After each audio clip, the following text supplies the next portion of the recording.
କିଛି ଭଲ କାମ କରିବା ପୂର୍ବରୁ ସବୁବେଳେ ବାଧା ଆସିବ।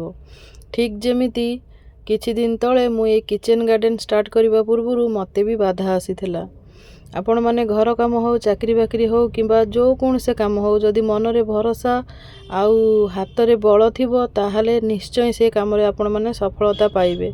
ଏ କିଛି ଦିନ ପୂର୍ବରୁ ସ୍ୱାମୀ କହୁଥିଲେ କାହିଁ ସେଇ ବେକାର କାମ ଗୁରା କରୁଛୁ, କାହିଁ ସେଇ ଫାଲତୁରେ ସମୟ ଗୁରା ବର୍ବାଦ କରୁଛୁ, କ'ଣ ଏମିତି ପଳେଇ ଆସିବ। ଆଜି ଦେଖନ୍ତୁ ନିଜ ହାତରେ ସେ ହାରଭେଷ୍ଟିଂ କରୁଛନ୍ତି।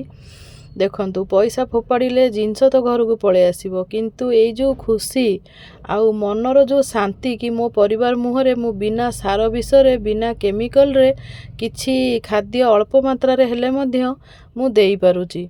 ମୋ ପିଲା ଛୁଆକୁ ମୁଁ ଅର୍ଗାନିକ୍ ଖାଦ୍ୟ ଦେଇପାରୁଛି, ମୋ ନିଜ ହାତରେ କରିକି ତିଆରି। ତ ଦେଖନ୍ତୁ ସେଇ କଥାବାର୍ତ୍ତାରେ ଆଜି ହେଲା 2ଟା ଫୁଲକୋବି ହାରଭେଷ୍ଟିଂ।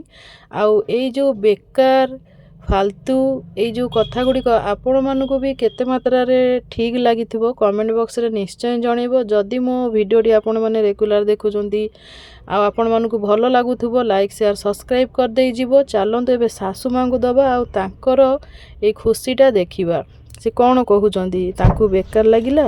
2ଟା କୋବି ଆମ ବାଡ଼ିରୁ ତୁଳା ହେଇଛି, ଆହୁରି କୋବି ହଉଛି।